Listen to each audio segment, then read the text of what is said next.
파트 5. 종합대학 설립의 꿈. 생명과 바꾸다. 1910년에서 1916년.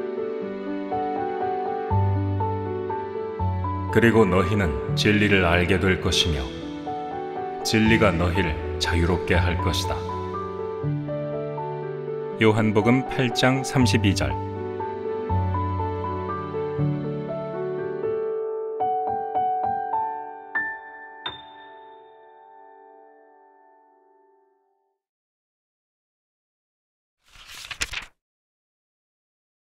교계 분할 협정과 백만인 구령운동. 3차 안식년을 마치고 1909년 여름 귀국한 후부터 1910년 여름까지의 짧은 1년 동안 언더우드는 다시 여러 사역을 맡아 눈코 뜰 새 없이 바쁘게 보냈다. 대표적으로 1. 제한개신교 선교부 연합공의회에서 선교회 간 선교 지역을 평화롭게 분할하는 데에 결정적인 기여를 했고 2. 1909년 개최된 제3회 대한예수교 장로회 노회에서 노회장으로 피선되었고 3. 그리스도인 일꾼들을 위한 존 D 웰즈 학교의 교장으로 선출되어 학교를 돌보았으며 4. 100만 한국인의 영혼을 구하자는 교파연합 전도운동인 백만인 구령운동에서 책임자가 되어 진두지휘했다. 이 가운데 선교지 분할과 백만인 구령운동은 언더우드의 지도력이 잘 발휘된 연합사업이었다. 우선 선교지 분할을 살펴보자. 한 지역에 여러 교파 교회가 진출하여 활동을 하게 되면 사업이 중복되어 선교사 간에 혹은 교인 간에 마찰이 발생하기 마련이었다.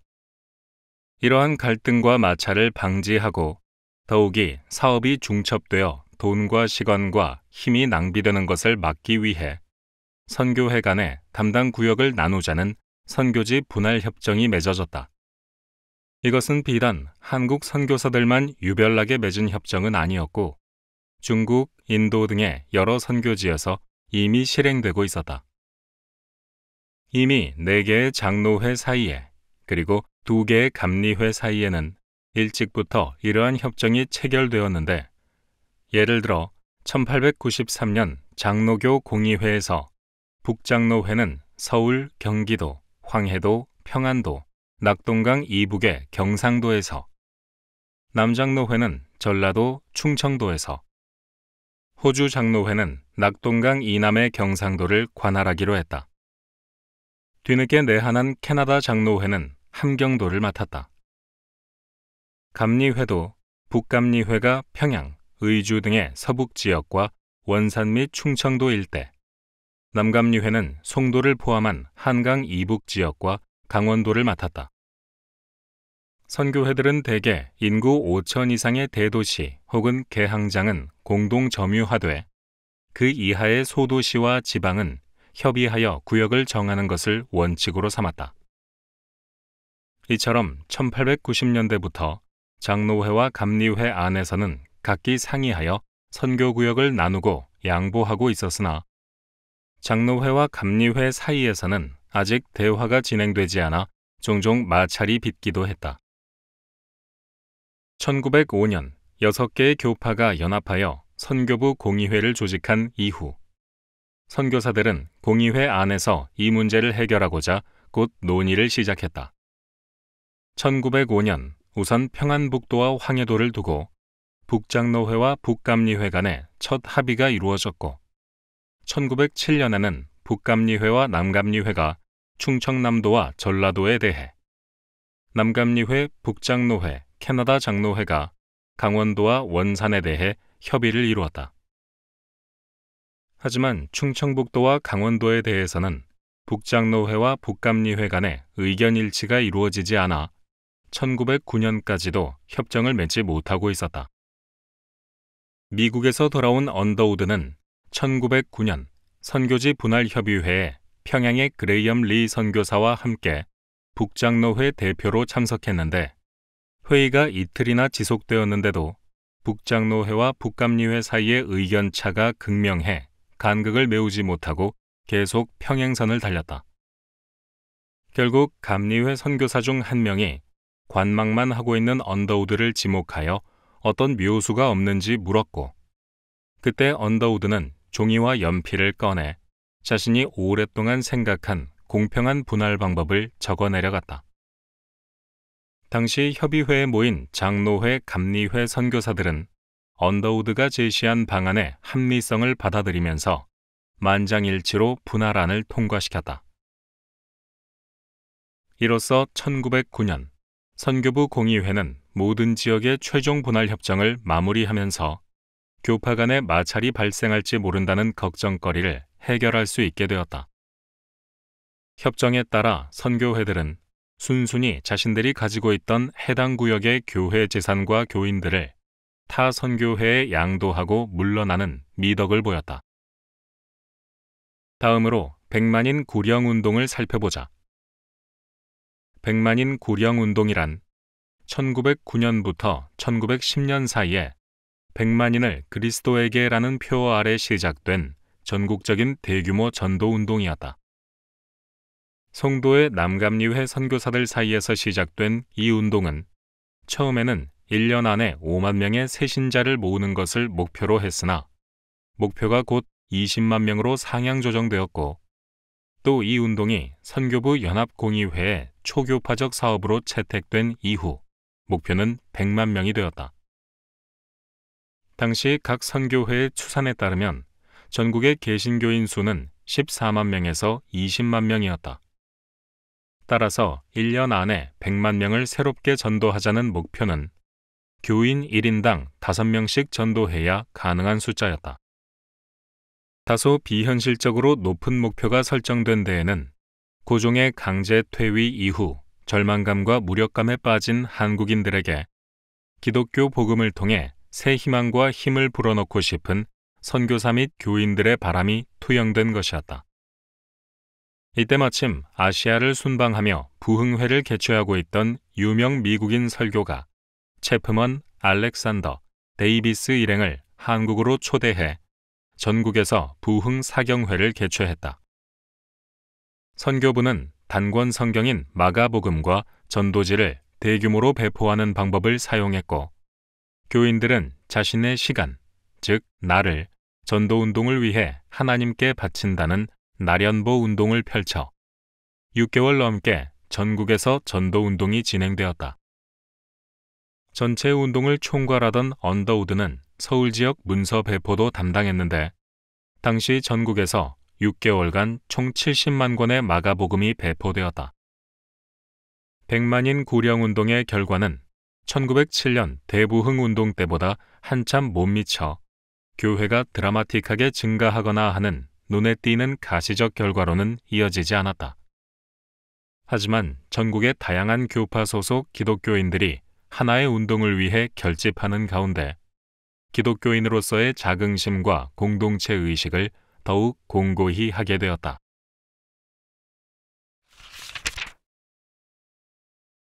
통감부 시대, 독립을 염원한 언더우드.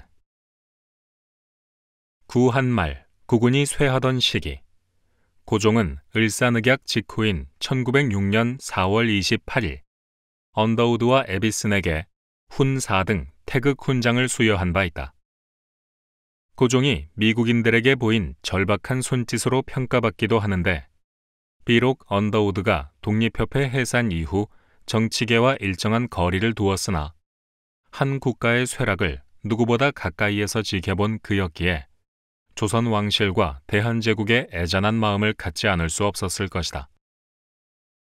고종의 퇴위 소식을 멀리 미국에서 들은 언더우드는 이제 한국인들은 자기 나라 관료들의 횡포에 대항해서 싸워야 할 뿐 아니라 외국인 관료와 식민국의 약탈에 대해서도 대항해야 하는 상황이 되었다.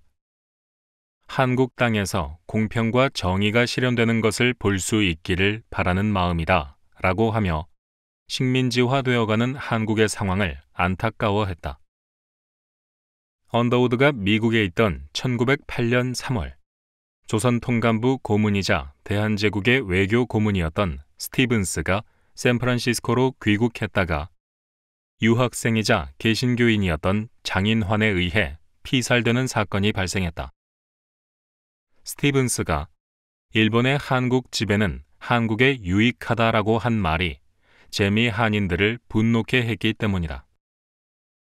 이러한 모습을 미국에서 각종 언론 보도를 통해 접하던 언더우드는 재미 한인들 사이에 항일의식이 팽배해져가는 것을 직접 목격했다.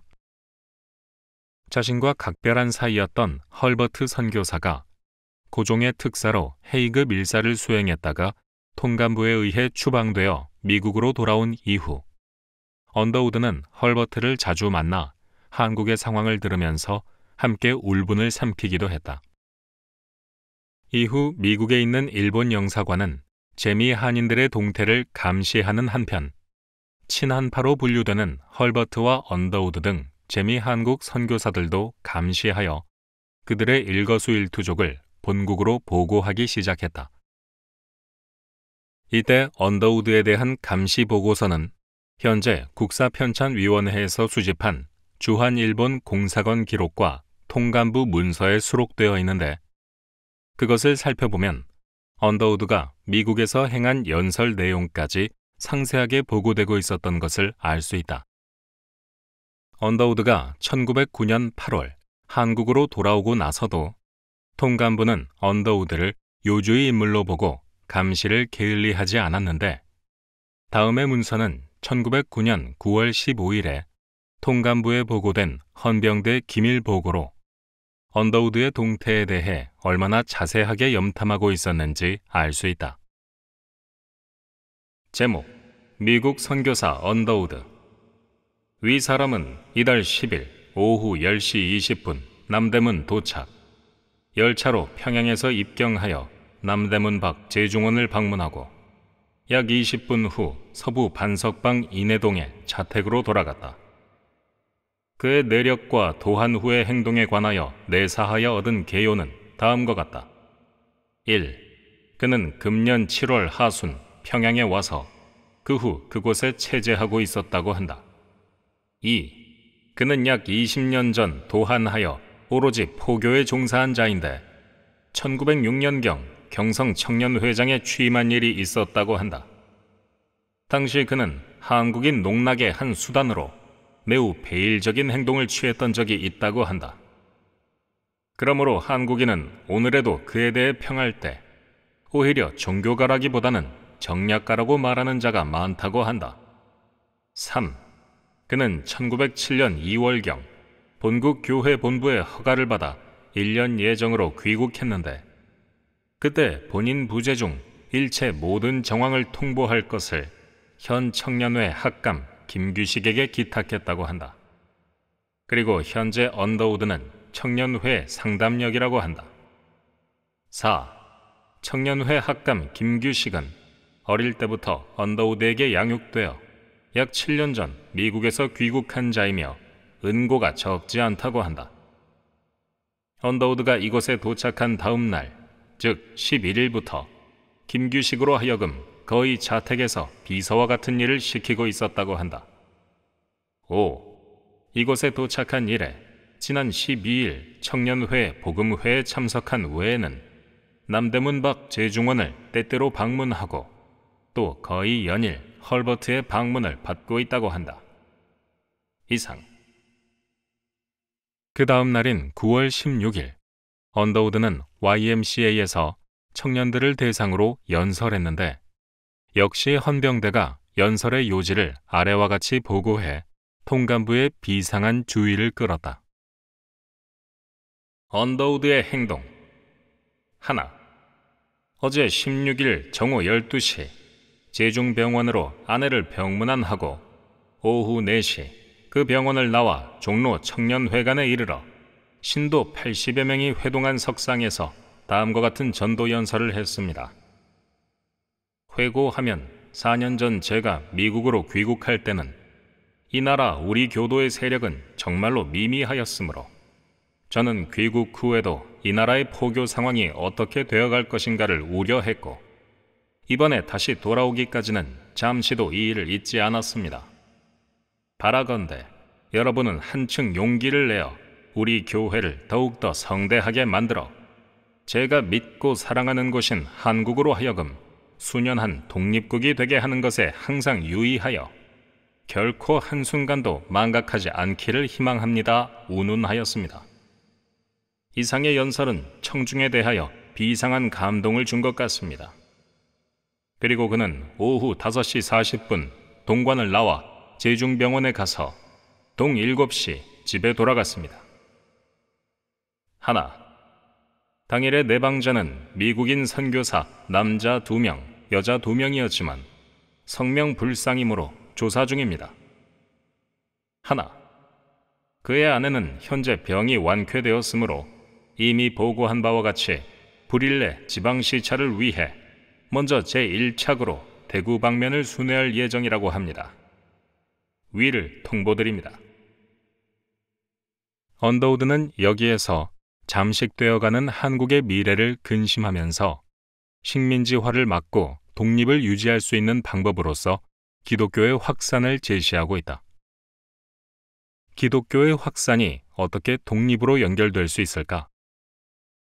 기독교가 독립을 가져다 줄 수 있다는 이러한 발상은 독립협회와 안창호의 활동, 그리고 여타 수많은 기독교 민족주의자들의 활동에서도 그 근저를 이룬 사상이기도 했다.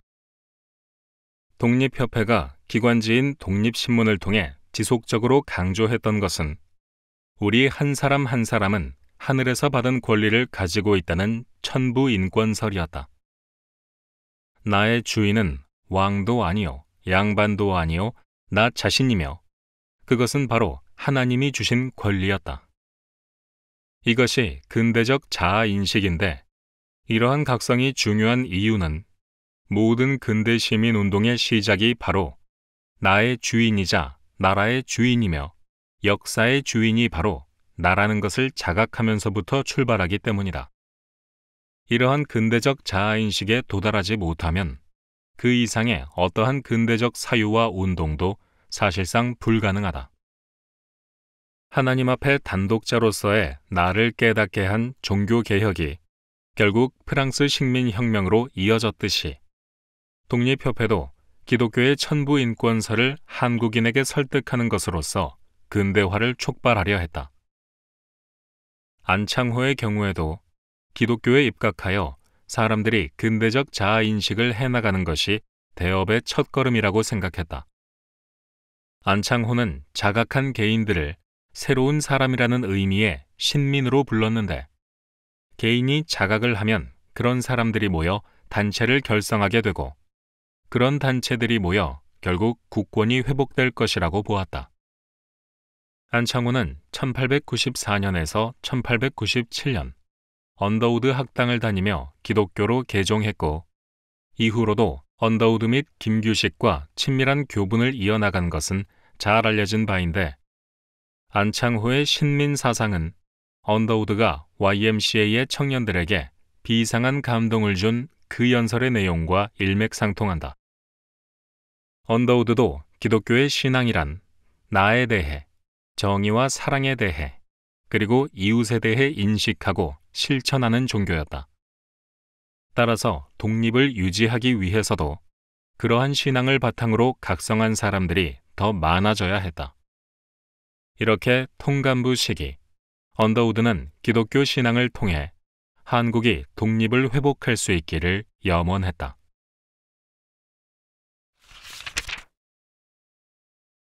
백오인 사건과 언더우드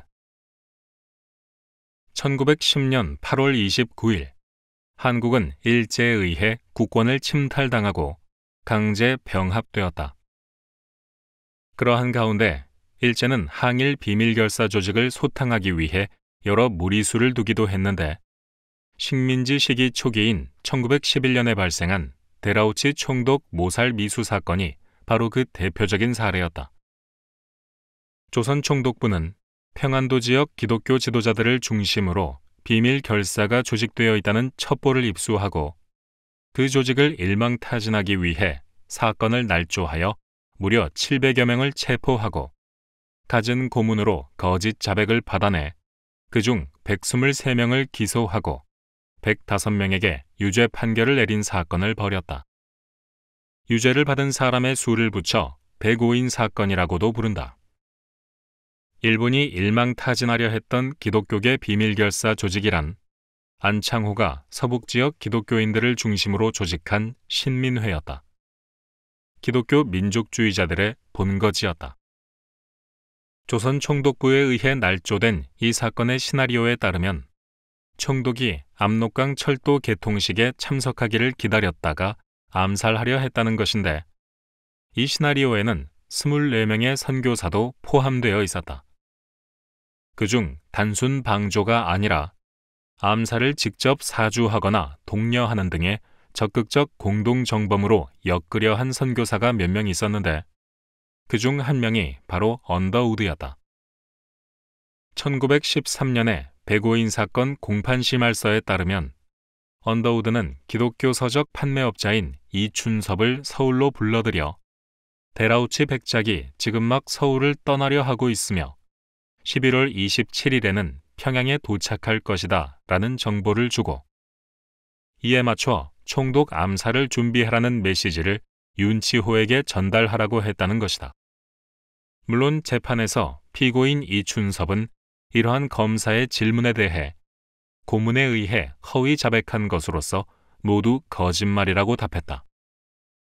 105인 사건은 재판 과정에서 사건의 조작성이 드러나고 고문으로 만신창이 된 피고인들의 적나라한 모습이 외국 특파원들에 의해 전 세계에 보도되어 국제적 지탄을 받으면서 결국 항소심에서 99명이 무죄 판결을 받고 주모자로 몰린 6명에게만 징역 5년형이 선고되면서 마무리되었다. 그런데 선교사들까지 이렇게 무리한 조작 사건에 포함시켜 궁지로 몰아간 것은 지난 통간부 시기 일부 선교사들이 보였던 배일적 행보에 경고 메시지를 보내기 위함이었다. 언더우드는 잡혀간 교인들을 면회한 후 그들의 살이 터지고 피가 흐르는 것을 본 뒤 신문에 일본 경찰이 전근대적 고문을 자행했다고 비난을 쏟아내었고, 이후 이것은 신문지상에서 선교사들과 일본 당국자들 사이에 과격한 논쟁이 벌어지는 시발점이 되었다. 한창 재판이 진행 중이던 1912년 4월, 언더우드는 아들 원한경의 대학 졸업식에 참석하고자 미국으로 잠시 건너갔는데, 마침 미북 장로회 해외 선교 본부가 북감리회, 남감리회, YMCA 국제위원회와 함께 105인 사건에 대한 대책회의를 소집하면서 여기에 직접 참석하게 되었다. 이때 언더우드는 105인 사건을 기독교 탄압 사건으로 규정하면서 이와 관련하여 선교부가 수집한 모든 문서를 미국 언론에 공개하여 공론화할 것과 미국 정부의 개입을 정식으로 요청할 것을 제안했다. 이후 미북 장로회 대책위원회는 주미 일본 대사관과 주고받은 문서를 북장로회에서 작성한 온건한 성명서와 함께 5월 언론에 공개했다. 하지만 그럼에도 불구하고 9월의 1심 판결에서 105명에게 유죄가 선고되자 11월에는 105인 사건에 대한 보고서를 담은 한국의 음모 사건이라는 책을 발행했다. 선교사들이 직접 수집한 자료들과 목격담에 근거하여 이 사건의 허위성을 폭로한 책이다. 1심 재판 과정을 참관한 외국 특파원들의 신문 보도에 더해 북장로회까지 나서 이런 책을 출판하자 국제 여론은 걷잡을 수 없이 악화되었고 결국 2심에서 99명이 무죄로 방면되었다. 비록 외교 문제로까지 확대시키려 했던 언더우드의 바람은 이루어지지 않았지만 이 사건은 언더우드의 대일본관에도 큰 영향을 미친다. 구한말 해서 교환과 행주 사건에서도 교인 한 명 한 명을 보호하기 위해 변호인을 자처했던 언더우드였다. 그런 언더우드에게 경찰서에서 고문받는 700여 교인의 외침은 도저히 지나칠 수 있는 성질의 것이 아니었다. 하지만 일본의 국제적 영향력과 조선 총독부의 강경한 자세를 실감한 언더우드는 춘생문 사건같이 직접적으로 정치에 뛰어드는 것은 현실적이지 못하다고 생각했던 것 같다. 달걀로 바위치기나 다름없는 자신의 한계를 뼈저리게 느꼈을 것이다. 더구나 같은 시기 미국 국무부가 한국에서의 일본 사법권을 인정하겠다고 공포하면서 그동안 한국에서 미국인들이 누렸던 치외법권도 소멸되었다. 이제 미국 선교사들은 외국인도 처벌할 수 있는 일본법의 지배 아래 놓이게 되었다. 선교사들이 한국 민족운동에 참여할 수 있는 운신의 폭이 줄어든 것을 의미한다. 이때 언더우드가 생각한 방법은 고등교육 사업을 통해 한국 청년들이 자주적 역량을 키워나갈 수 있도록 하는 것이었다. 교육이야말로 나라를 재건하는 가장 빠른 길이며 또 자신이 할 수 있는 가장 현실적이면서도 최선의 일이라고 생각했다. 이때부터 언더우드는 서울의 종합대학을 설립하기 위해 자신이 가진 모든 역량과 힘을 쏟아붓는다.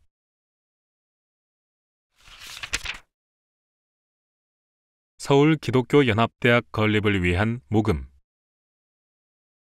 언더우드가 1907년에서 1909년까지 3차 안식년 기간 동안 미국에 머물며 모금 활동을 할 때에 언더우드를 비롯한 선교사들은 한국에 2개의 대학을 건립하고 또 모든 중등학교를 지원하기 위한 기금으로서 한국을 위한 교육기금을 별도로 모았다. 이때 서울의 기독교 대학을 설립하기 위한 기금만도 52,000달러가 모금되었다. 언더우드는 언제나 한국에 2개 이상의 대학이 필요하다고 보았고, 만약 1개만 설립되어야 한다면 그것은 반드시 수도인 서울이 되어야 한다고 믿었다. 귀국 직후 개최된 1909년 장로회 선교회 연례회의에서 언더우드는 앞서 모금된 교육기금 가운데 서울의 대학 부지를 매입하기 위한 목적으로 $10,000의 지급을 요청했는데 투표에서 기각되고 말았다. 선교부의 결정은 언더우드와 대부분의 서울 지부 사람들에게 매우 실망스러운 결과가 아닐 수 없었다. 한국에 있던 미북 장로회 한국 선교부는 평양 선교사들을 중심으로 평양 숭실학교 대학부가 있는 상황에서 서울에 또 다른 대학을 설립하는 것은 예산 낭비라며 거세게 반대했다. 그러자 언더우드는 서울의 대학을 독립적이고 초교파적으로 설립하기로 계획을 바꿨다. 하지만 그렇다고 북장로회 선교부와 척질 수도 없었기 때문에 교파들을 하나씩 설득해가면서 지원을 이끌어내야 하는 험난한 길을 선택할 수밖에 없었다. 1912년 아들 대학 졸업식 참석차 짧게 미국을 방문한 동안 언더우드가 주로 한 일은 바로 서울에 연합기독교대학을 세우는 계획에 관심을 보이는 사람들을 찾아다니며 협의하는 것이었다. 이때 북감리회의 가우처 박사로부터 서울에 대학이 설립된다면 $150,000의 지원이 가능하다는 약속을 받았고, 친형 존 T. 언더우드와 루이스 세브란스로부터도 거금의 지원을 약속받았다.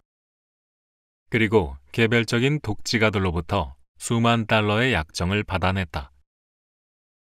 미국에 있는 동안 존 T. 언더우드는 동생에게 이제 그만 선교부를 그만두고 미국에 머물면서 편히 지내자고 권했다. 자신의 사업을 도우면서 풍족하고 여유롭게 살라고 말이다. 하지만 언더우드는 그런 제안을 한순간도 마음에 두지 않았다. 한국에서의 선교 사업은 그에게 십자가이기도 했지만 생명이요 기쁨이었고 또 대학 설립이라는 못다 이룬 꿈이 남아 있었다. 미국에 있는 동안 일각의 사람들은 백오인 사건을 통해 일제가 언더우드를 올가매려 했다는 이야기를 듣고 한국에 돌아가면 안전하지 못할 것이라고 귀국을 말리기도 했다. 하지만 언더우드는 그 이야기를 웃어넘길 뿐이었다. 아들 원한경은 뉴욕대학교 물리대학에서 교육학과 심리학을 전공하고 1912년 졸업했다. 졸업 후 부모를 따라 한국 선교사가 되기로 결심한 뒤 1912년 9월 북장로회 해외 선교부의 파송을 받고 한국 선교사로 공식 내한했다. 그리고 곧 경신학교 교사로 부임하여 영어와 역사를 강의하는 것으로 사역을 시작했다. 아들이 졸업하는 졸업식장에서 언더우드는 자신의 모교이기도 한 뉴욕 대학교에서 명예 법학박사 학위를 수여받았다. 1891년 명예 신학박사 학위를 받은 뒤 두 번째로 모교에서 받은 영예였다. 짧은 목음 활동을 끝내고 언더우드는 대한예수교 장로회 1회 총회에 참석하기 위해 서둘러 귀국했다. 1907년 평양신학교 1회 졸업생들이 안수를 받고 하나의 노회, 즉 동노회가 조직된 지 5년 만에 전국에 총 7개의 노회가 조직되었고 이제 그 노회들이 모여 상위기관인 총회가 조직된 것이다. 총회에는 목사 96명, 장로 125명에 도합 221명이 참석했다. 언더우드는 일대 총회장에 선출되었는데 이것은 개척 선교사에 대해 한국 장로회가 보인 감사와 존경의 표시였다.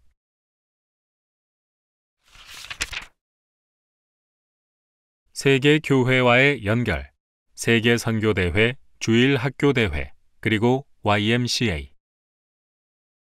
언더우드는 한국 기독교가 세계 교회와 연결되어 시야를 넓히고 또 힘을 기를 수 있게 되기를 늘 희망했다.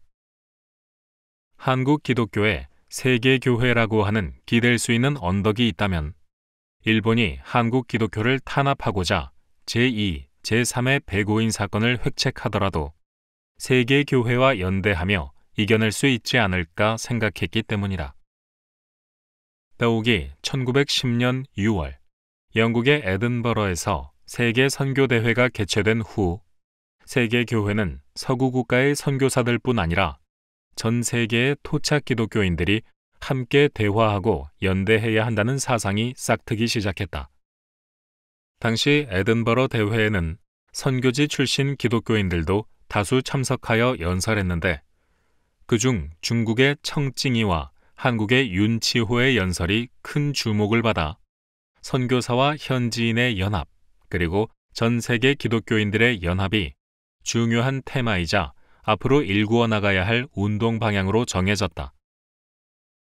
그리고 국가들 간에 앞으로도 상호 연락을 취하기 위한 목적에서 대회가 해산되기 전 계속위원회라는 것이 조직되었다. 에든버러 선교대회에서 회장 역할을 맡았던 괴물 조직가 존 모트는 이후 세계 각 나라를 방문하며 나라별로 계속위원회를 조직해 나갔는데 1912년 말 드디어 모트가 아시아 순회에 나섰고 1913년 1월 한국을 방문했다. 에든버러 세계 선교대회가 개최될 때 각국의 교회에서는 세계 선교대회와 연락하고 참석할 대표자가 지정되었고 한국에서는 총 15명이 선출된 바 있다. 언더우드도 그중 한 명이었는데 다만 에든버러 대회에는 직접 참가하지 못했다. 대회 직전 평양신학교에 강의하러 갔다가 이어서 소래를 방문했는데 빗길에 미끄러져 한쪽 다리가 부러지는 큰 사고를 당했기 때문이다. 이때 언더우드는 정형외과 수술을 받은 뒤 여름 내내 장장 2달간이나 침대에서 생활해야 했다. 하지만 1913년 존 모트가 아시아를 방문했을 때 언더우드는 한국에서의 계속위원회 조직을 위한 실행위원회 의장을 맡아 활발히 움직였다. 우선 중국 상하이로 가서 중국 계속위원회 실행위원 회의에 참석하여 한국의 상황을 보고하는 한편 존 모트 및 중국 대표단과 상호 협조 방안을 의논했다. 그리고 존 모트와 동행하여 한국에 돌아와 모트가 한국의 교회 지도자들과 만나는 모든 자리에 동석해 김규식과 교대로 통역을 담당했다. 배제 학교에서 4~5천 명이 모인 대규모 집회가 열렸을 때 모트의 3시간짜리 연설을 통역한 것도 언더우드였다. 이렇게 하여 1913년 한국에서도 세계선교대회 계속위원회의 분회로서 한국계속위원회가 조직되었다. 비록 이듬해 발발한 제1차 세계대전으로 세계계속위원회의 활동은 정체를 겪게 되지만 세계선교대회의 정신과 멤버들이 밑거름이 되어 1922년 다시 존 모트를 회장으로 한 국제선교협의회가 창설되었다. 한국은 1924년 한국인들이 중심이 된 조선예수교연합공의회가 조직되었고 이후 국제선교협의회에 대표를 파견하면서 세계교회와의 접촉과 연대를 계속해 나갔다. 한편 1913년에는 하인츠가 이끄는 미국의 주일학교 대표단이 스위스에서 열리는 세계 주일학교 대회에 참석하러 가는 도중에 서울을 방문하게 되었다.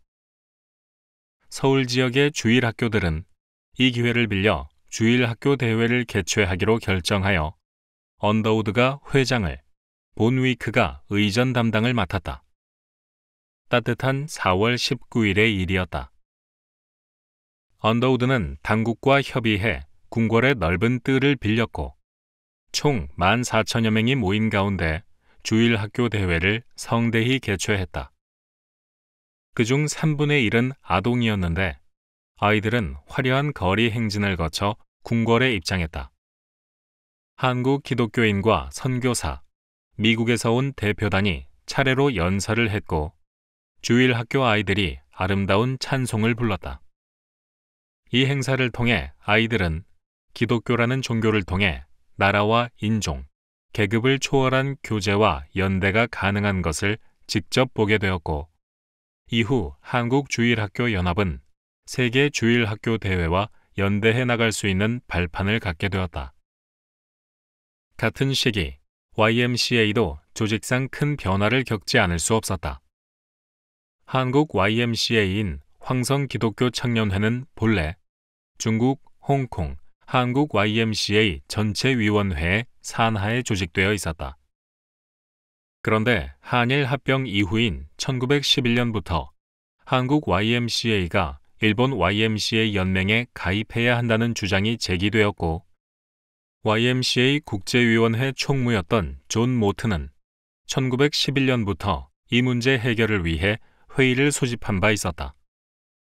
존 모트가 1913년 세계선교대회 계속위원회 조직을 위해 한국을 방문했을 때 YMCA 문제도 매듭 짓고자 했다.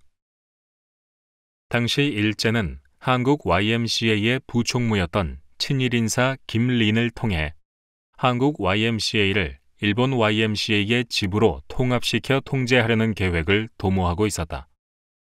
김린은 대대적으로 황성기독교청년회의 명칭에서 황제가 거주하는 도시라는 의미인 황성을 빼고 중앙을 사용할 것과 일본 YMCA 연맹에 가입할 것을 주장했다.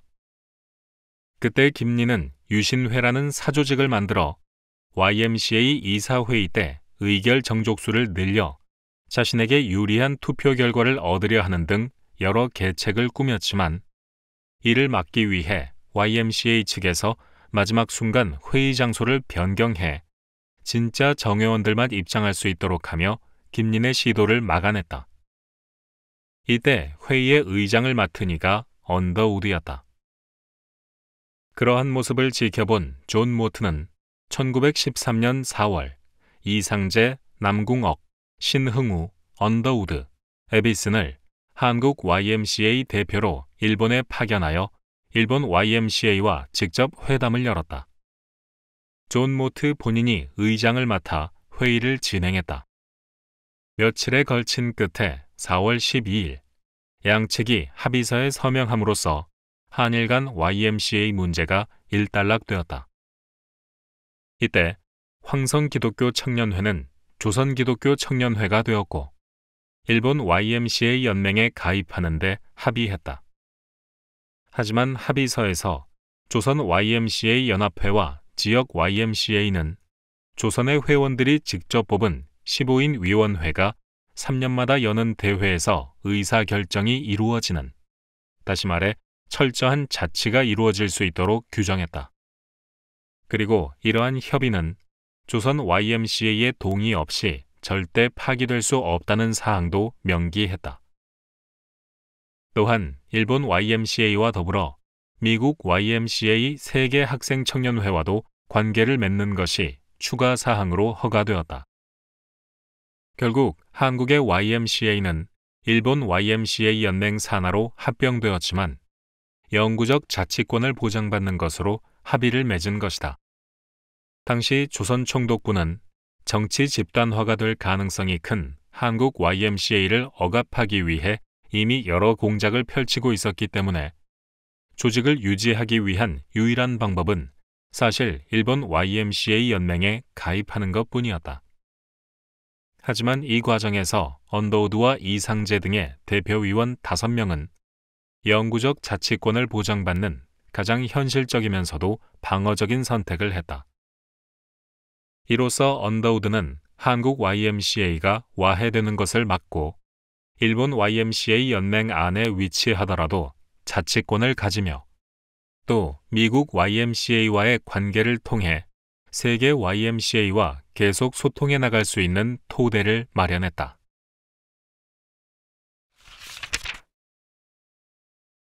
(1914년) 언더우드 내한 30주년 기념. 1913년 말에 접어들면서 언더우드는 급격히 몸이 쇠약해지기 시작했다. 곁에서 지켜보던 에비스는 언더우드에게 지금 당장 이 일을 그만두고 전문적인 치료를 받지 않는다면 결과를 장담할 수 없을 정도라고 말했다. 그러나 언더우드는 고개를 저으며 무슨 일이 생겨도 대학 설립을 중간에 그만둘 수는 없다고 대답했다. 스스로도 자신의 건강이 매우 위태롭다는 것을 느낄 수 있었다. 탈진하여 커피 한 잔으로 기운을 내지 않으면 식사마저 하지 못하는 날이 이어졌고 극심한 두통과 소화불량에 시달리며 밤에 기절하듯 쓰러지는 일이 밥 먹듯 일어났다. 하지만 그는 추운 겨울에도 동이 트기도 전에 일어나 수많은 편지와 보고서를 썼고 매일 조랑말을 타고 학교, 성경학교, 교회, 사경회를 돌아다녔으며 주말에는 지방에 내려가 작은 교회를 순회했다. 2주에 한 번씩은 경신학교 학생들을 반별로 돌아가며 집에 초대해 맛있는 음식을 대접하고 함께 찬송을 부르고 기도했다. 그렇게 힘겹게 시작한 1914년이었지만 언더우드에게 뜻밖의 기쁨을 주는 일도 찾아왔다. 하나는 바로 언더우드 내한 30주년을 기념하여 한국 교인들이 성대한 예배를 마련해 준 것이었다. 1914년 4월 6일 서울에서 가장 큰 승동교회에서 언더우드 내한 30주년 기념 예배가 경성선교 30주년 기념 예배라는 이름으로 개최되었다. 1885년 4월 6일 서울에 발을 디딘 지 30년 되는 해였다. 사실 엄밀히 말하면 29년째였는데 1885년 도착한 해를 1년으로 치는 한국식 나이 계산법을 적용해 30년이라고 본 한국 교인들이 준비한 모임이었다. 예배에 참석한 나이든 사람들은 대개 언더우드에게 세례를 받거나 정동 사택의 첫 장로교회에 출석하던 사람들이었다. 예배 순서는 음악, 찬송, 성경 봉독, 기도, 설교 등으로 진행되었으며 조선 예수교 장로회, 경축노회의 7개 교회 대표들이 언더우드에게 지도를 선물해 주었다. 지도에는 각 선교회의 선교 구역이 서로 다른 색으로 칠해져 있었고 언더우드 부부가 1889년 신혼여행을 떠났던 길이 아름답게 표시되어 있었다. 자리에 함께한 회중들은 서울 근교에 첫 선교사를 기념하는 교회를 세우자며 헌금을 모았다. 언더우드의 연설에 이어 클라크와 일본 장로교회의 이노구치 목사가 뒤이어 연설했다. 교인 한 사람 한 사람의 축하를 받으며 언더우드는 그동안 자신이 한국에서 해온 일을 통해 많은 열매를 맺어졌음을 확인하며 큰 위로를 받을 수 있었다. 한편 언더우드는 1914년 초 아픈 몸을 이끌고 전국의 큰 지방 도시를 중심으로 방문하는 순회 여행을 했다. 이것이 언더우드에게는 마지막이 되는 지방 순회 여행이었다. 언더우드도 이번 여행이 마지막 전도 여행이 될지도 모른다고 직감했던 것일까? 어떤 이유에서인지 이번 순회 여행은 자신이 설립한 교회를 돌보기 위한 목양 여행이 아니라 철저히 비신자들을 대상으로 전도 집회를 개최하는 것을 목표로 잡고 출발했다. 선교 초기 자신이 떠났던 전도 여행과 꼭 닮은 모습으로 말이다. 이를 위해 한국인 복음 설교가 한석진 목사와 2명의 코넷 연주자, 환등기 전문가 한 사람이 함께 길을 떠났다. 한 도시에 도착하면 천막을 치고 노래와 그림으로 많은 사람을 모으고 언더우드가 격정적인 설교를 했다. 그리고 수천 권의 복음서와 소책자를 무상으로 배포했다. 1910년 다리 골절상을 입은 후 무릎이 아직도 좋지 못한 언더우드였지만 하루에 20km씩 걸어다니며 전국을 누볐다. 청주의 야외 집회에서는 2~3천 명이 모였다. 언더우드의 설교 내용에 관심이 생긴 사람들은 다음 장소로 또 다음 장소로 함께 따라오기도 했는데 어떤 사람은 5도시를 함께하며 언더우드의 설교를 듣기도 했다. 이렇게 언더우드는 삶의 끝자락에서 마지막으로 한 번 더 전국을 다니며 믿지 않는 사람들에게 복음 설교를 하며 자신이 맡은 가장 중요한 사명, 즉 땅끝까지 이르러 하나님 말씀을 전하라는 그 일을 열정적으로 해냈다. 마지막으로 1914년에는 언더우드 부부의 결혼 25주년 은혼식도 있었다. 가까운 친구들만 불러서 차나 마시려고 했는데 한국 교인들이 알게 되면서 그날 언더우드 부부는 아침 일찍부터 수십 명의 교인들이 방문해 함께 기도하고 찬송하고 연설하고 은혼 선물을 받았다. 오후에는 다시 수백 명의 외국인과 일본 친구들이 방문하여 축하해 주었다. 심지어 조선 총독부 관료도 은재 꽃병 한 쌍을 선물로 보내오는 등 큰 관심을 받았다. 1914년 내한 30주년을 기념하는 한 해 동안 언더우드는 사랑하는 사람들의 축복을 듬뿍 받으며 또 그 사랑을 나눠주며 따뜻하게 보냈다.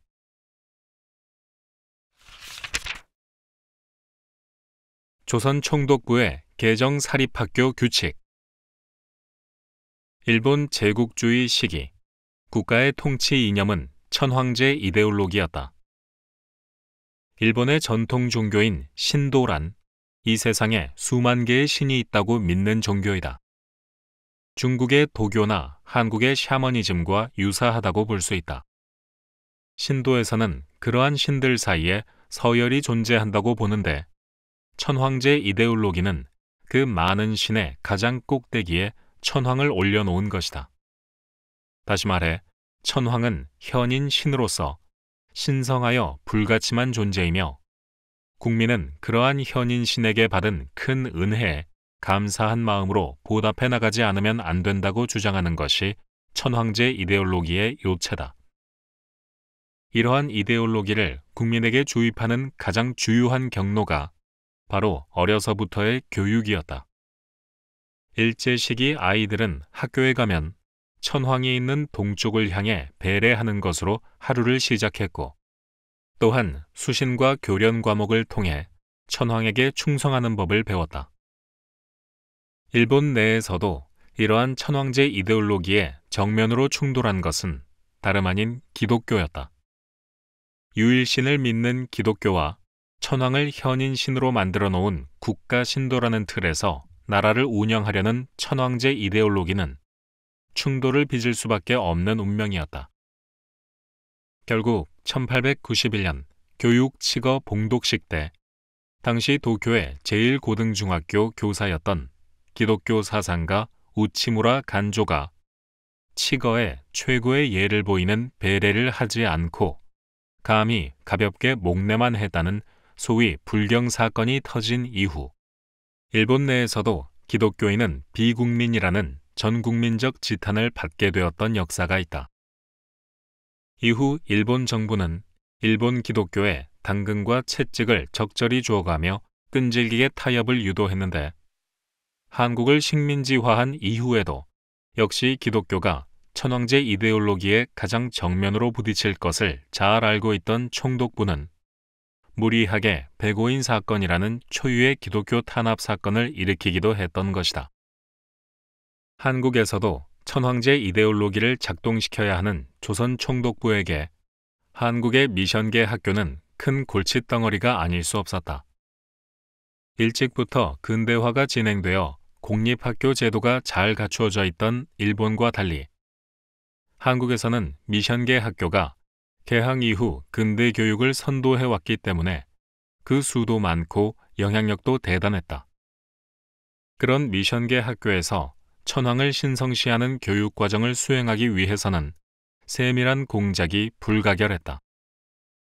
통감부 시기에도 이미 사립학교를 통제하기 위해 보통학교령과 사립학교령을 공포하여 학부의 인가를 받지 못한 학교를 폐쇄시키고 교과서를 사전에 검정받도록 하는 등 통제가 시작되고 있었다.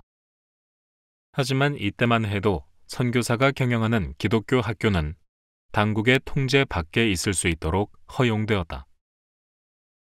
1910년 한일 강제병합 때 한국 전역에 설립된 미션계 학교는 장로회가 501교, 감리회가 158교, 성공회가 4교, 안식교가 2교, 종파미상 84교, 교파합동 1교, 천주교 46교로서 신구교를 합하여 796교였다.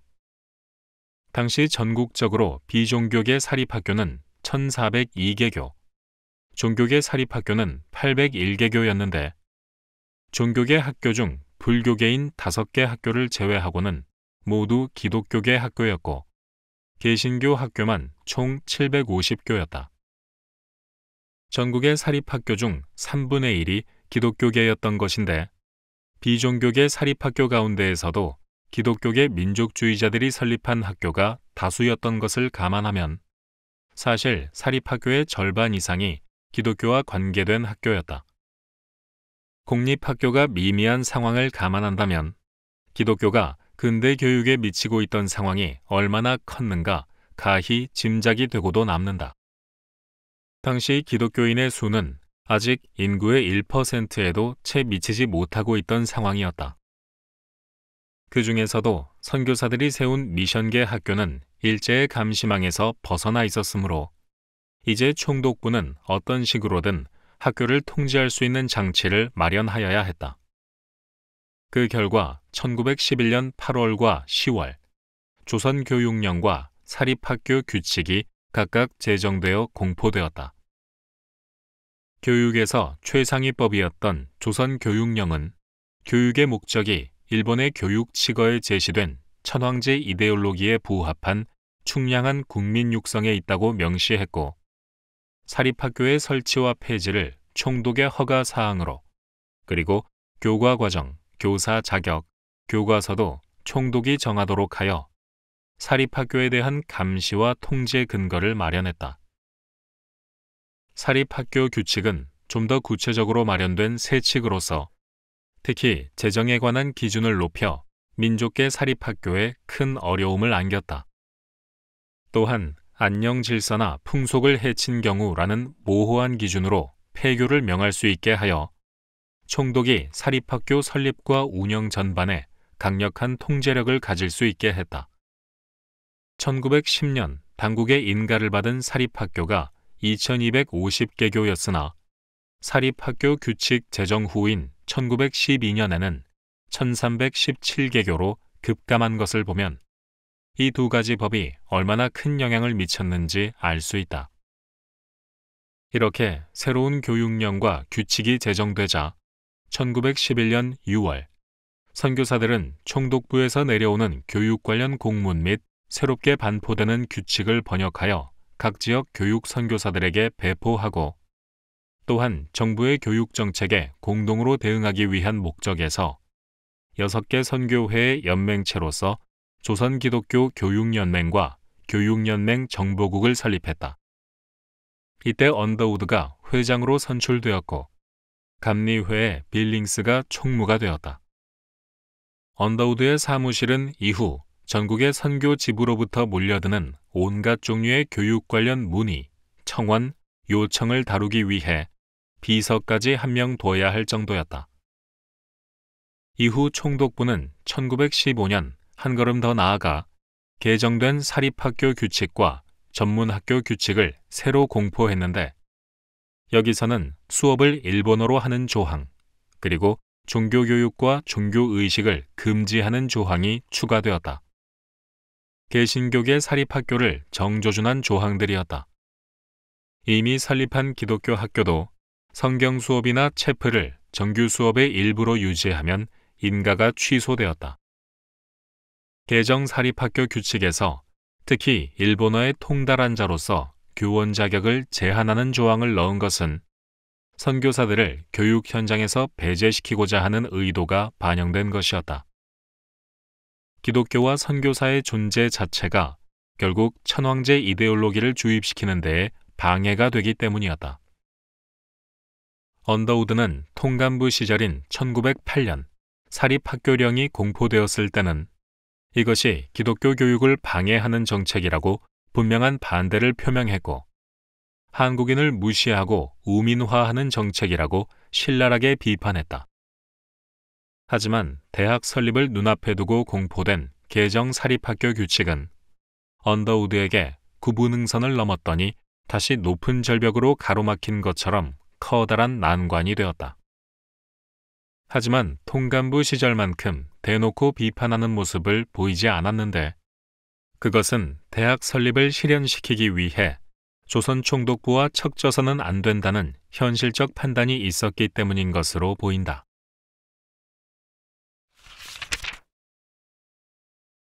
연희 전문학교 설립, 꿈의 실현. 언더우드는 내한 직후인 1886년 고아원을 설립했을 때부터 고아원을 발판으로 조선에 대학을 설립하겠다는 꿈을 꾸고 있었다. 1888년에는 미국 공사를 통해 조선 외아문 독판 앞으로 대학 설립을 요청하는 서한을 보낸 바 있으며 미국 선교본부에도 조선의 의학교까지 포함된 종합대학을 설립하고 싶다고 편지를 보냈다. 1904년 북장로회 한국선교부 선교 20주년 기념 강연회에서 언더우드는 교육을 통해 한국인들이 정치적 억압, 지적인 무지, 영적인 속박에서부터 해방된 나라를 세우기를 꿈꾼다는 연설을 한 적이 있는데 여기에도 물론 대학 설립에 대한 비전이 반영되어 있었다. 언더우드가 꿈꾸던 대학은 총독부가 원하는 전문학교나 평양지역 선교사들이 제안한 신학교 중심의 선교대학이 아니었으며 미국이나 유럽의 최고 대학과도 견줄 수 있는 높은 수준의 종합대학이었다. 기독교 정신을 바탕으로 하되 인문, 사회, 과학, 기술 등 모든 학문을 다루는 종합대학. 앞서 언급했듯이 언더우드가 1907년에서 1909년 사이 미국 전역을 돌며 한국 선교를 위한 모금 활동을 했을 때 대학 설립 기금도 포함된 교육기금을 별도로 모금했고 1909년 귀국 후 열린 장로회 한국선교부 연례회의에서 서울에 대학 부지를 구입하고자 $10,000를 요청했다가 거절당한 바 있다. 선교회 연례회에서 서울의 대학 설립을 반대하여 부결시킨 그룹은 바로 평양선교지부 선교사들이었다. 언더우드와 에비슨을 중심으로 하는 서울 선교지부와 마펫과 베어드를 중심으로 하는 평양선교지부의 갈등은 사실 하루 이틀의 일이 아니었다. 장로회는 미국 뉴욕의 해외 선교 본부, 한국 선교부, 서울 선교지부, 평양 선교지부, 선천 선교지부, 대구 선교지부, 청주 선교지부 하는 식으로 선교본부, 선교부, 선교지부의 상하 조직 체계를 갖는다. 1893년 평양에 선교 지부가 설치된 이후 평양은 급격한 교세 확장을 일구어내어 동양의 예루살렘이라는 별칭까지 거머쥐게 되는데, 이러한 급상정을 배경으로 평양 선교 지부는 한국 선교부 내에서 주도권을 쥐게 되었다. 이후 평양 지부는 특히 서울 지부와 빈번히 대립하는데, 대표적인 사례가 그리스도 신문 창간 문제, 세브란스 병원 확장 문제, 피어선 기념 성경학교 설립 문제 등으로 모두 언더우드와 직접 관계된 사안이었다.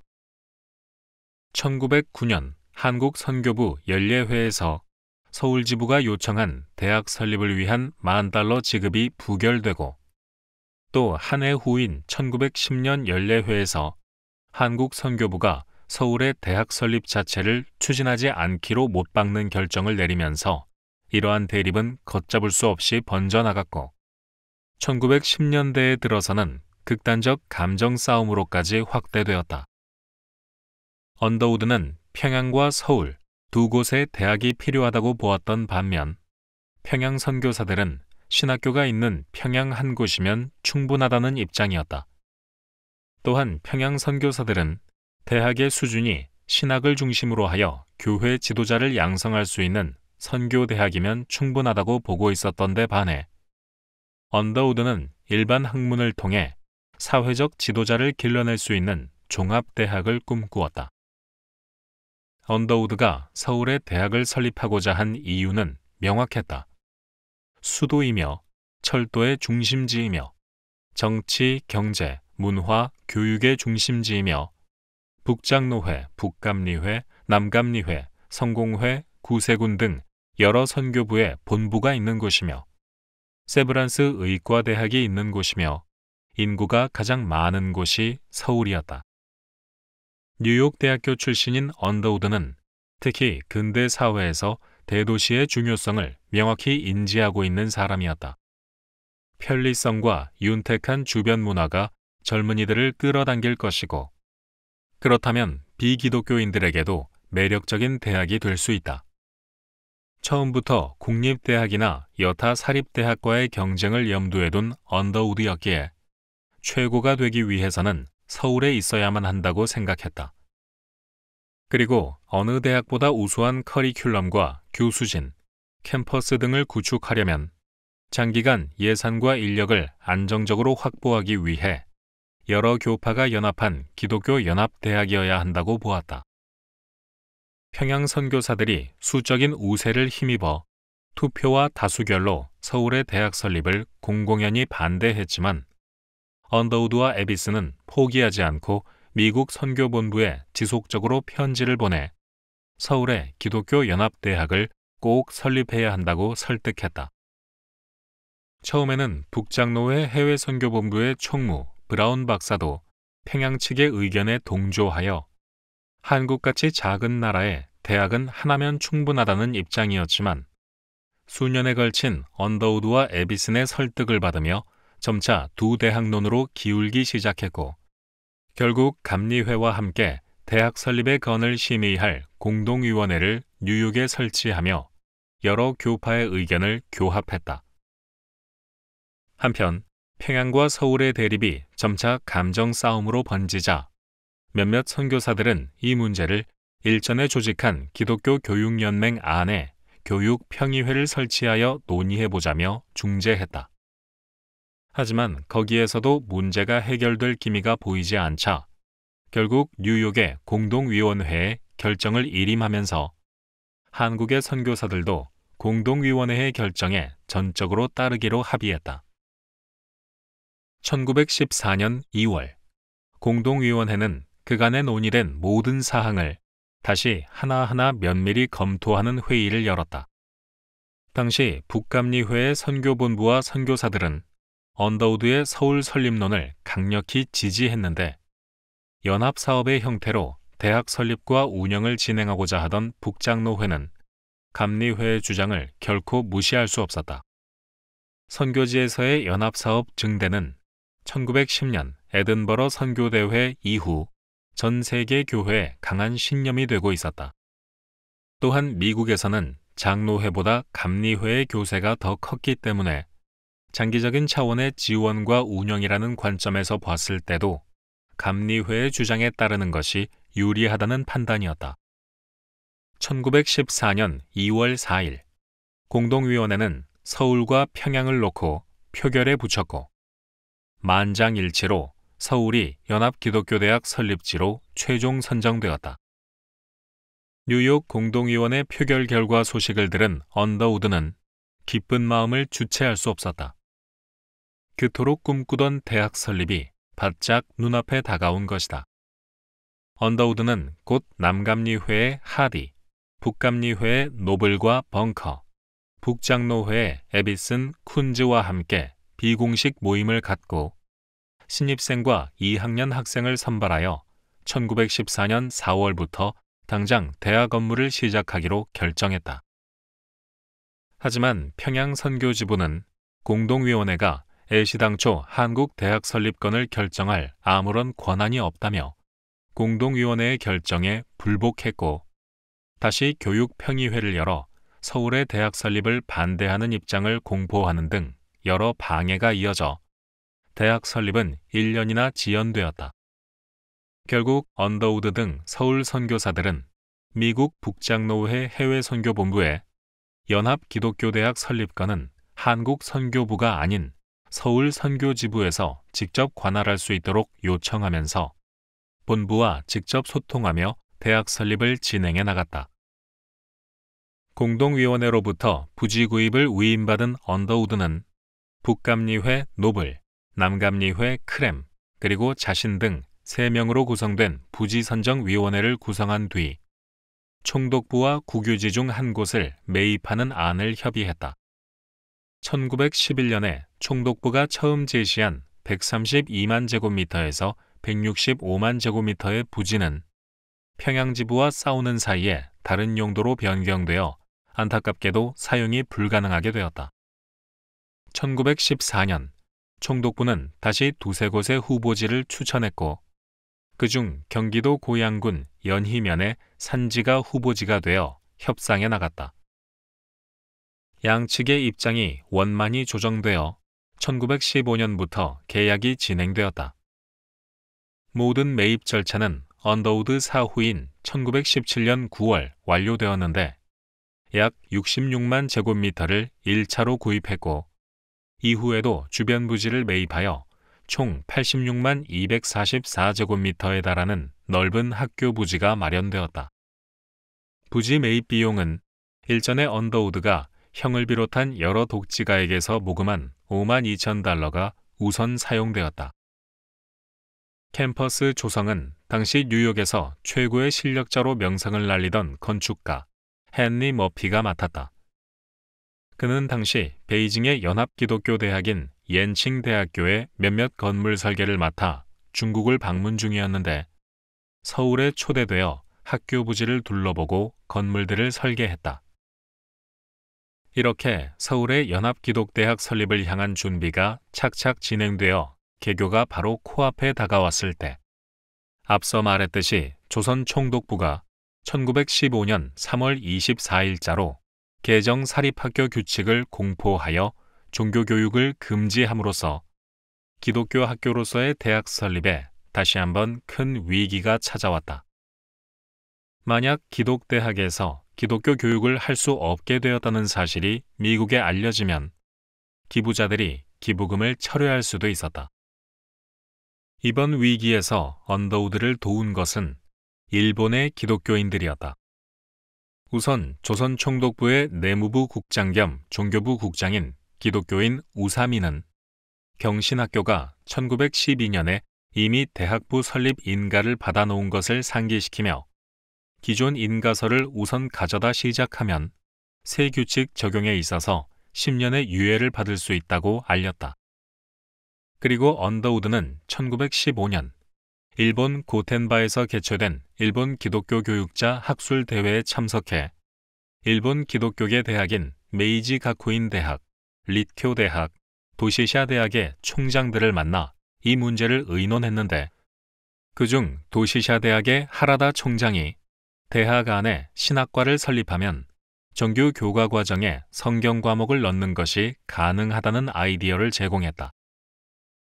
또한 새로운 개정사립학교 규칙에 의거해 대학을 설립하려면 사단법인이 아닌 재단법인을 만들어야 하는 상황에 처했는데, 이에 대해서는 일본 장로교회 교인이자 대법원 판사로서 일본 도쿄의 장로회 대학인 메이지 가쿠인 대학 법인의 정관을 만든 주인공이었던 와타나베 아키라의 도움을 받았다.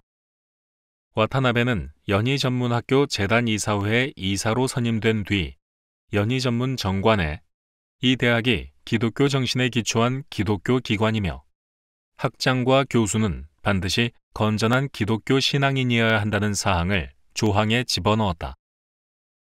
또한 일본인 교수가 있어야 한다는 규칙에 맞추기 위해 당시 한국에 있는 일본인 교회 목회자들이었던 기요시 후지오카, 야마모토, 이노구치 등 3명의 목사를 교수로 채용하여 각각 일본사, 서양사, 동양사 과목을 담당케 했다.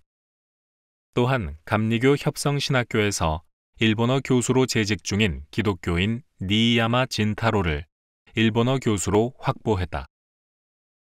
이런 길고 긴 산고의 과정 끝에 언더우드는 경신학교 대학부로서 문과, 상과, 농과, 신과, 수물과, 화학과 등 6개 학과에 대한 허가를 받아 1915년 4월 12일 월요일 서울의 기독교 청년회관에서 61명의 학생을 데리고 조선기독대학을 창립했다. 이날 언더우드가 초대 교장으로 취임했다. 조선기독대학은 언더우드 사후인 1917년 3월 7일 연희전문학교라는 교명으로 재단법인 인가와 학교 설립 인가를 받았다. 전문학교였지만 선교사들은 4년제 대학 교육을 실시했다.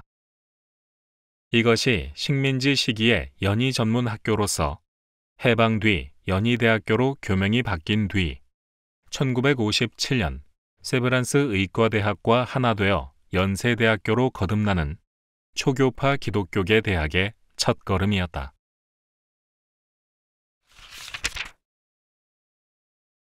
여정을 마치고 영원한 안식으로. 오랫동안 염원했던 연희전문학교는 이렇게 1915년 4월 설립되었다. 그렇게까지 해서 꼭 설립해야 했을까 싶을 정도로 힘든 과정을 거쳤다. 포기한다고 해도 아무도 뭐라 하지 못할 만큼 여러 장애물이 겹겹이 쌓여 있었다. 아니, 설립된 것 자체가 기적에 가까웠다. 하지만 언더우드는 불굴의 의지로 결국 서울에 대학을 설립하고야 말았다. 하지만 대학을 설립한 것에서 언더우드의 선교 활동이 끝난 것은 결코 아니었다.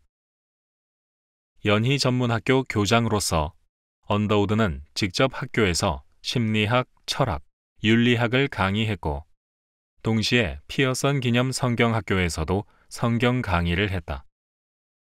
또한 1915년 여름방학 동안에는 레이놀즈와 1911년 번역이 완료되어 출판된 구약 성서 중 한 권인 이사야서를 개정하기로 하여 소래 해변에서 내내 성경을 고치는 작업을 했다.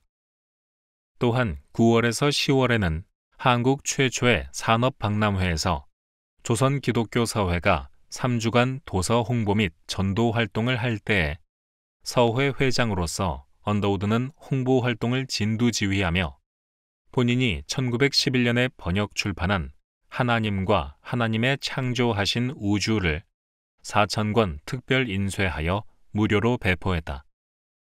1915년 4월부터 1916년 4월까지 언더우드가 각지로 보낸 편지가 총 2,300통이나 될 정도로 언더우드는 대학 설립 이후에도 자신이 맡은 사역을 끊임없이 해나갔다. 그리고 크리스마스에는 매년 해오듯이 겨우사리와 호랑가시나무로 집을 아름답게 장식해 많은 친구를 초대하여 대접했다. 그렇게 1915년이 저물고 1916년 새해가 밝았다. 1916년 1월 2일 언더우드는 개정 사립학교 규칙에서 정한 교원에 관한 자격, 즉 일본어에 숙달되어야 한다는 자격을 갖추기 위해 일본 도쿄로 일본어를 공부하러 떠났다. 한국에 있으면 업무가 워낙 많아 일본어 공부가 진척되지 않기에 작정하고 떠난 것이다. 언더우드는 일본어 학교에 등록하여 하루 4시간 정규 수업을 들었고 개인 교사를 2명이나 구해 하루에 9시간씩 일본어를 배웠다. 짧은 일본 체류 중에도 언더우드는 일본의 여러 교파 및 YMCA 선교사들과 교류했고 특히 일본의 교육가들을 찾아다니며 그들의 의견을 경청했다. 또 미북감리회 해리스 감독의 소개로 일본 수상을 만나 회담을 하기도 했고 일본 관료 및 실업가들의 모임에 초대받기도 했다. 그때는 일본어로 짧게 연설하거나 이야기를 나눌 수 있을 정도로 일본어에 익숙해져 있었다. 하지만 일본에서 무리하게 어학 공부를 하던 언더우드는 건강이 더욱 악화되었다. 연희 전문학교 설립을 위해 지난 4년간 무리하게 일한 결과 신경과민과 더불어 소화기 기능이 현저하게 떨어졌는데 이 무렵에는 음식을 거의 소화시킬 수 없는 상태가 되었다. 남편을 보러 일본으로 건너온 릴리어스는 눈에 띄게 수척해진 언더우드의 얼굴을 보고 더 늦기 전에 미국으로 돌아가 치료를 받자고 애원했다. 결국 언더우드도 자신의 몸이 더 이상 버틸 수 없는 상태인 것을 부정하지 못하고 3월 한국으로 돌아왔다. 언더우드는 동료들의 걱정 속에서도 자신이 미국에 치료받으러 간 사이에 연희 전문학교와 피어선 기념 성경학교에서 처리해야 하는 일들을 정리하여 인수인계했고 에비슨과 총독부를 방문하여 학교 정관 문제 등을 논의했다. 그렇게 인수인계를 마무리한 뒤인 4월 초, 언더우드가 31년 전 제물포항에 발을 내딛었던 거의 같은 날에 거의 같은 따뜻한 바람을 맞으며 수많은 사람의 배웅을 받으며 그렇게 한국을 떠났다. 아들 원한경은 요코하마까지 동행했고 눈물로 아들과 작별한 뒤 언더우드 부부는 샌프란시스코행 증기선에 몸을 실었다.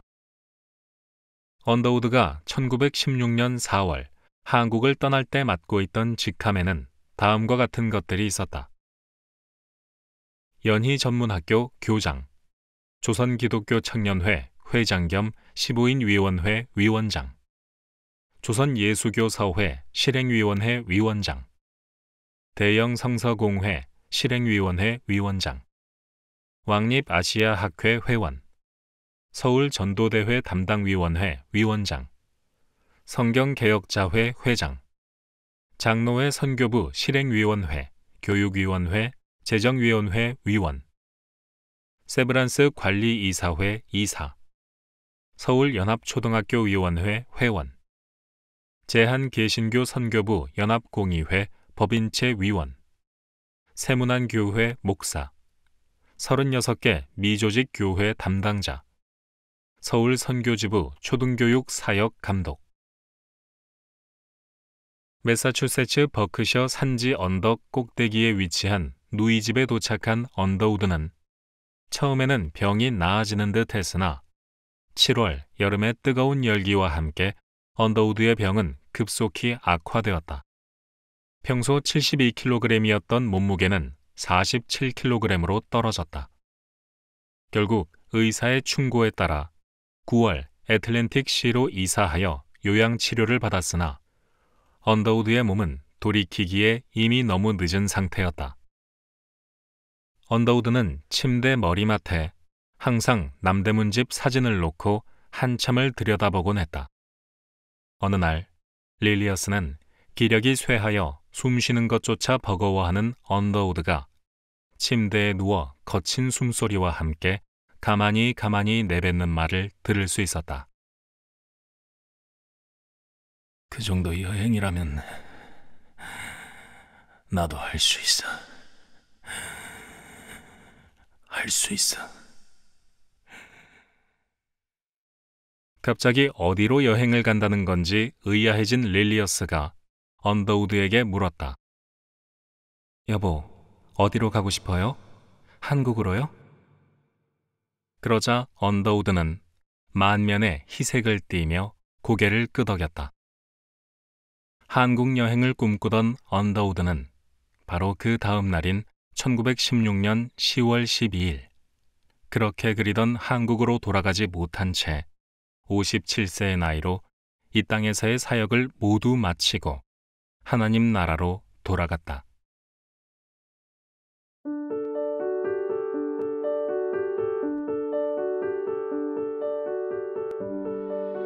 그의 유해는 브루클린에 사는 누이 동생 집으로 옮겨졌다가 10월 15일 뉴욕 라파예트 5가 장로교회에서 장례식을 가진 뒤 언더우드가 어린 시절 다녔던 그로브 개혁교회 묘지에 아버지와 작은 형 옆에 안장되었다.